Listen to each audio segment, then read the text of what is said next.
Welcome to FreightWaves Weather, your Monday edition. I'm FreightWaves Meteorologist Nick Austin. I have a couple of things to talk about today, at least a couple of major problems as far as weather across the lower 48 states. And the first place we're going to go is out in the Rocky Mountains. Yes, it's getting to that point in the season where they're going to start getting several rounds of snow, maybe one every week, and they're going to be used to that. But the storm that's hitting the Rockies today and also tonight, it's going to dump a lot of heavy snow in some of the high elevations, but what it's really going to do that could be record-breaking are the temperatures behind this storm. It's going to be bad enough trying to drive on some of the roads and some interstate stretches from Montana, even Idaho, all the way down to Colorado and even the Denver metro area. But most areas aren't going to see a ton of snow, but enough to cause a little bit of trouble.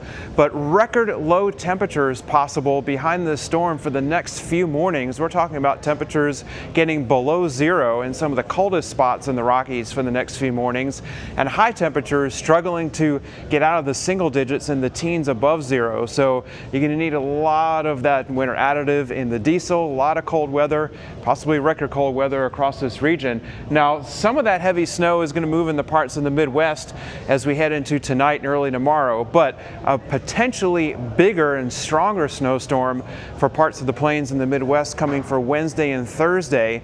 But most of that heavy snow should be north of Chicago, but could hit some other metro areas and parts of Wisconsin and other areas of the plains back towards Des Moines as well, or at least areas just to the south of Des Moines. So we'll keep an eye on that storm, but a lot of interstates from the Midwest down into the plains for Wednesday and Thursday going to be pretty messy. Some spots could see up to a foot of snow from that storm later in the week as we head towards the Halloween holiday.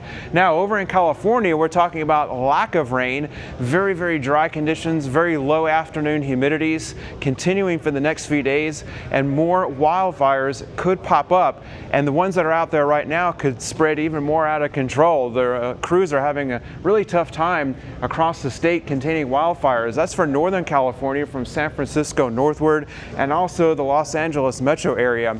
So not only a problem with thick smoke here and there, possible interstate and other road closures, but because of the strong winds here and there, the gusts up to 50, 60, even 70 miles an hour in some spots, there could be delays with air cargo too, with planes not being able to take off or land from several airports from the LA region and also up in parts of Northern California, San Francisco, and maybe even the Sacramento Valley area up there in Northern California. So problems continuing out there for the next few days out in California, and some of that wildfire threat could spread into interior portions of the western U.S.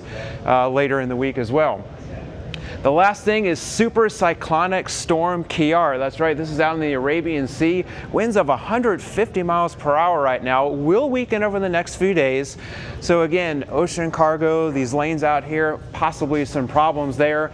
And as it gets closer to the Arabian Peninsula in the country of Oman over the next few days, it will weaken, but there could be some at least local and regional supply chain problems on the Arabian Peninsula later this week with some gusty winds and possibly some really high waves again along this coast as we head towards Thursday and Friday of this week.